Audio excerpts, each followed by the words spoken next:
There's sort of an irony here. Over-the-air updates means that you can plug software holes, you can patch things, you can fix gaps, but it also makes the vehicle less secure. That's the main avenue for hackers to get in. So it's sort of a double-edged sword in a way. I mean, it's setting up kind of a Cold War thing, no? Well, it depends, because if you don't want to have any security issues, you can go back to cars that are like 50 years, right? I'm saying that people ask me, all right, this phone that you have here, can you make it secure easily? I said, yes, I'll go back to the phones that only allow you to make a phone call, and that's it. It will be secure. But the internet and the updates of the software is not, or the internet functionality, the richness of the infotainment and what you can, and all the things that you can do, they're there basically because it's part of progress and to allow you to have better cars. And they, part of it is that they increase the attack surface, and this is the problem.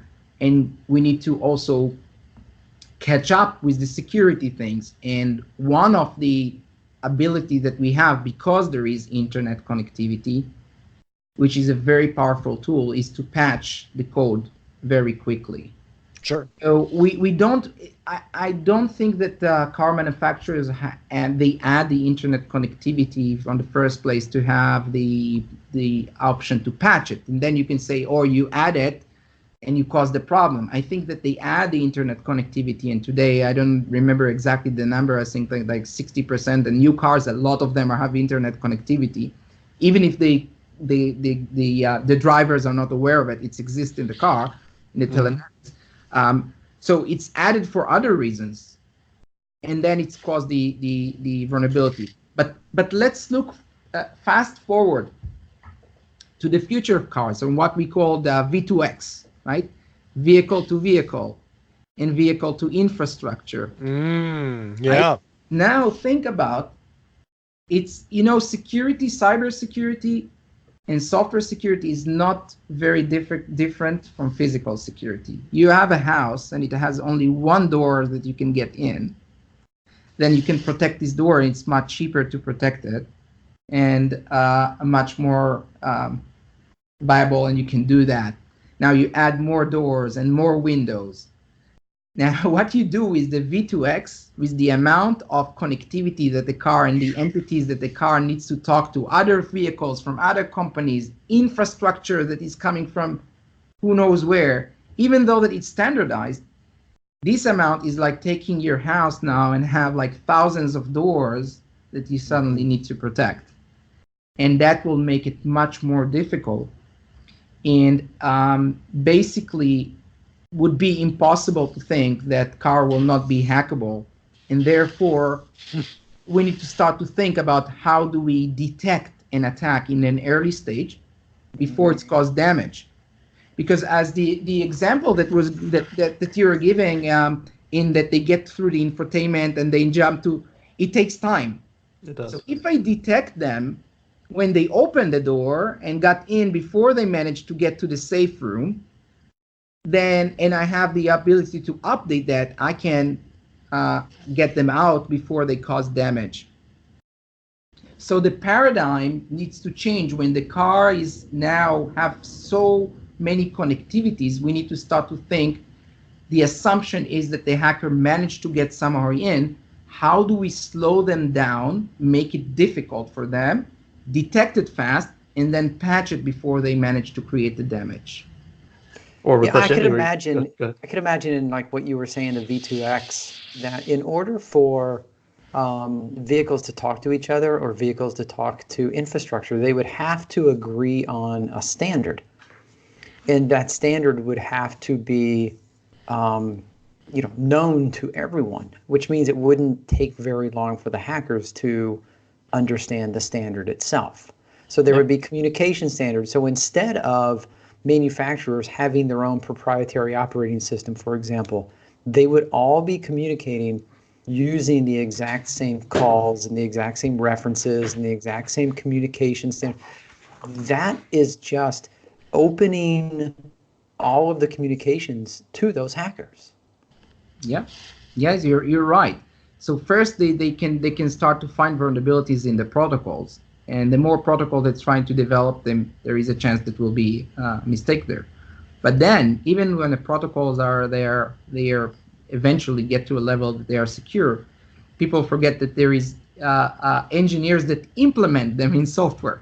Yep. And this is where they make the mistake. So it could be that I'm driving in my car, and then I move to another city that uses different manufacturers of the infrastructure that bought the software from a third party that sits who knows where, and that has a vulnerability, and that's it. So you're right that on the level of the protocol, it needs to be protected, but then for each implementer, we need to make sure that it is protected, and that's not easy.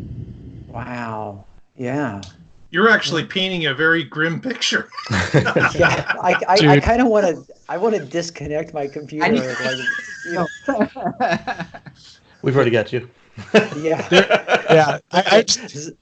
After many conversations with my friend, believe me, the feelings that you guys have right now, all the time.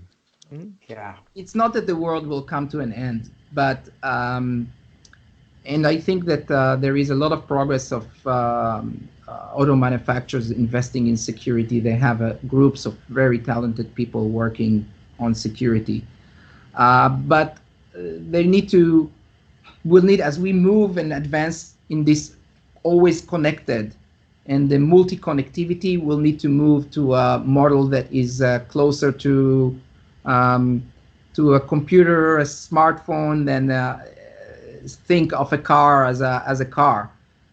That's where the updates need to be fast. They need to be anomaly detection in the car to detect threats. So everything that is now being done in, let's say, in a network of computers or in more sophisticated device will need to be in the car. At the moment, mostly the cars rely on an old paradigm that it's like building a fence and making sure that nobody gets in. But if they get in, they have free reign. They are basically have a problem. The paradigm needs to be changed. Yeah, we should try to make sure that they don't get in. Don't get me wrong. It's not that we'll open the door for them. But the focus needs to change is, okay, assume that they are in. Now, how do I slow them down? And how do I kick them out before they create the damage? And that's change. I hope that I don't see it yet in automotive, but I hope that slowly it will happen, and then the situation will be better. You need those like digital tire spikes like they have at rental car places that you can go this way, but if you go backwards, it blows all the tires out. Yes. And you one of the things that we've talked about on our show many times, the adoption of new technology and the generational turnover of vehicular fleet. We know cars will last 10 years, 20 years out in the wild. So even if we started implementing advanced vehicles with over-the-air updates and increased security, it's still going to be 15 to 20 years before all of today's cars are off the road. Oh, yes. Look at your computer. Microsoft will hold it for 10 years. Apple, for 5? Linux, if you're on a long-term release, you might be good for a couple of years. Mm-hmm. Now you have to look and see what the expiration policy is on your car. Are they going to support it for 3 years like a cell phone, or more likely 2? Or are they going to do it just the warranty period? Or are they going to do the full 20 years that your car is expected to be out there on the American roads? Or is it going to be another option for Symantec to sell us monthly subscriptions to security packs that we have to load? You jest, but there's TVs out there that run antivirus right now, and if you stop paying your antivirus subscription, it pops up, hey, oh my gosh, yeah. But I think about 20 years, and I'm wondering, let's say that they have the ability to patch the code, and they're saying, how do you find and understand the code that was written 20 years ago when the tools, everything changed? If I need somebody now to debug software that we're reading 10 years ago, it's very tough to find somebody that can do that. Yeah. So that's a very good point when we are looking at the time that cars will be there. It's interesting. And when you look at what they run, they are rapidly switching to modern technology. Look at how many NVIDIA Tegras were out there for display clusters or head units, and look now they're running the latest ARM chips or like Intel Mobile, and like some of them even have Ethernet in addition to the CAN bus. They're rapidly becoming like your cell phone and your PC smushed together. Well, I mean, look at what Tesla did with the Model 3 braking thing. Yes. Software controlled ABS. Yeah. Now, if they can make it brake better with software, what piece of ransomware could make the brakes not work at all? There's a very valuable bit of ransomware right there. Yeah. But thankfully his fear is that he'll wake up one day and the entire fleet will be in Rhode Island. So they've committed. Yeah, imagine that. All the cars get the same destination overnight, and away they leave. Everyone's driveways at the same time.